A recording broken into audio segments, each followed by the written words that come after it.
ಹಿಡಿದ ಹಠ ಬಿಡಲಿಲ್ಲ, ಹೇಳಿದವರ ಮಾತನ್ನು ಕೂಡ ಕೇಳಲಿಲ್ಲ. ನಂದೇ ನಡಿಬೇಕು, ಎಲ್ಲರೂ ಇಲ್ಲೇ ಬಂದು ಆಡಬೇಕು ಅಂತ ಪಟ್ಟು ಹಿಡಿದ ಪಾಕಿಸ್ತಾನ ಈಗ ಪೇಚಿಗೆ ಸಿಲುಕಿದೆ. ಇಡೀ ಟೂರ್ನಿಯೇ ಕೈಜಾರಿ ಹೋಗೋ ಸ್ಥಿತಿಗೆ ಬಂದಿದೆ. ಪಾಕಿಸ್ತಾನ ಚಾಂಪಿಯನ್ಸ್ ಟ್ರೋಫಿಯಿಂದಲೇ ಹೊರಬೀಳುವಂತ ಹಂತಕ್ಕೆ ಬಂದಿದೆ.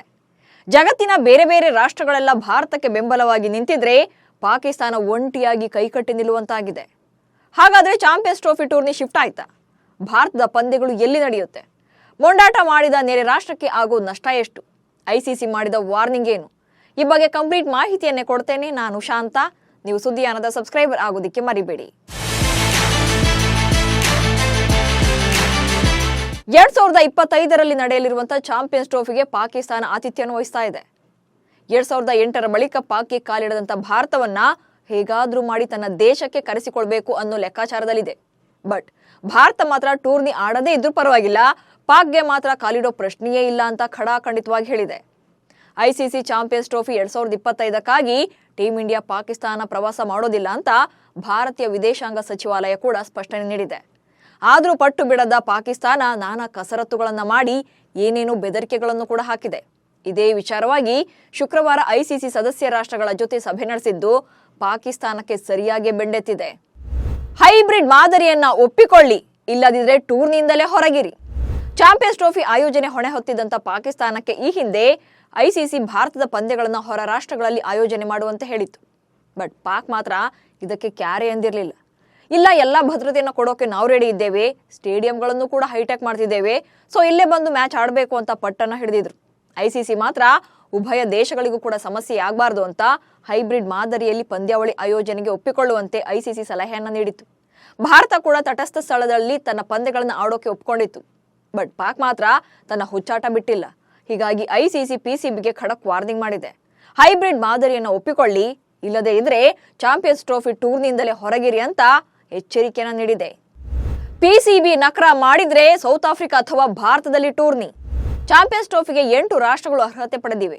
Bharat, Pakistan, Bangladesh, New Zealand, Australia, England, south Africa ಹಾಗೆ ಅಫ್ಘಾನಿಸ್ತಾನ ತಂಡಗಳು.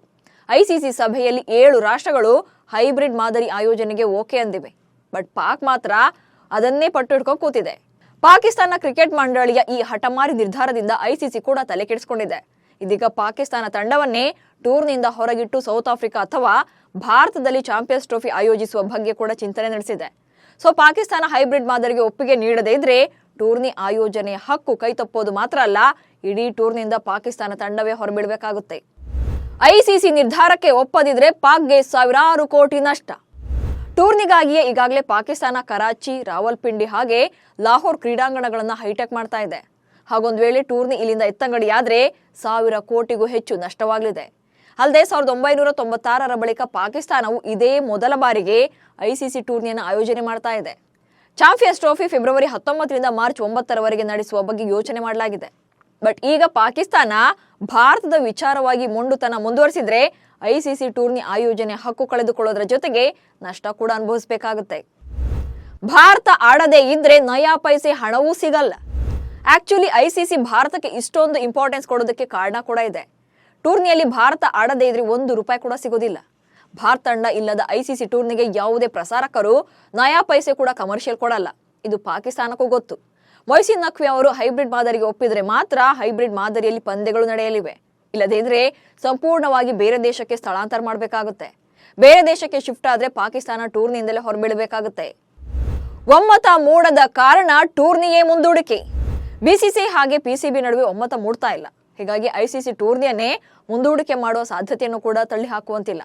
ಚಾಂಪಿಯನ್ಸ್ ಟ್ರೋಫಿಯಲ್ಲಿ ಪಾಲ್ಗೊಳ್ಳುವ 8 ದೇಶಗಳಿಗೆ 2025ರ ಫೆಬ್ರವರಿ ಮತ್ತು ಮಾರ್ಚ್ನಲ್ಲಿ ಮಾತ್ರ ಫ್ರೀ ಇದೆ.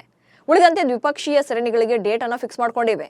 ಹೀಗಾಗಿ ಸದ್ಯ ನಿಗದಿಯಾಗಿರುವ ಆ ಟೈಮಲ್ಲೇ ಚಾಂಪಿಯನ್ಸ್ ಟ್ರೋಫಿಯನ್ನು ಆಯೋಜನೆ ಮಾಡಬೇಕು.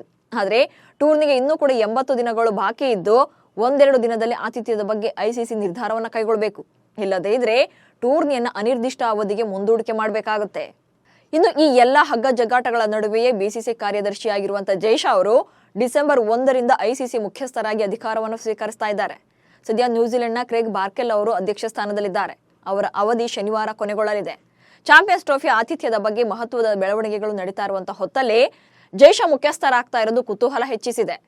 ಒಟ್ನಲ್ಲಿ 2025ರ ಐಸಿಸಿ ಚಾಂಪಿಯನ್ಸ್ ಟ್ರೋಫಿ ಆತಿಥ್ಯ ವಿಚಾರದಲ್ಲಿ ಗೊಂದಲ ಸದ್ಯಕ್ಕೆ ಬಗೆಹರಿಯೋ ಲಕ್ಷಣಗಳೇ ಕಾಣ್ತಾ ಇಲ್ಲ. ಪಿಸಿಬಿ ಒಪ್ಪಿದ್ರೆ ಟೂರ್ನಿಯು ಪಾಕಿಸ್ತಾನ ಮತ್ತು ಯುಎಇನಲ್ಲಿ ನಡೆಯೋ ಸಾಧ್ಯತೆ ಇದೆ. ಟೂರ್ನಿಯ ಬಹುತೇಕ ಪಂದ್ಯಗಳು ಪಾಕಿಸ್ತಾನದಲ್ಲೇ ನಡೆಯಲಿವೆ. ಬಟ್ ಭಾರತದ ಪಂದ್ಯಗಳಿಗೆ ಮಾತ್ರ ದುಬೈನ ಇಂಟರ್ನ್ಯಾಷನಲ್ ಕ್ರಿಕೆಟ್ ಸ್ಟೇಡಿಯಂ ಅನ್ನ ಬಳಸಿಕೊಳ್ಳಲಾಗುತ್ತೆ. ಹಾಗೇನಾದ್ರೂ ಭಾರತ ತಂಡ ಸೆಮಿಫೈನಲ್ ಮತ್ತು ಫೈನಲ್ಗೆ ಪ್ರವೇಶ ಪಡೆದ್ರೆ ಆ ಪಂದ್ಯಗಳನ್ನು ಕೂಡ ದುಬೈನಲ್ಲೇ ನಡೆಸಲಾಗುತ್ತೆ. ನಮಸ್ಕಾರ.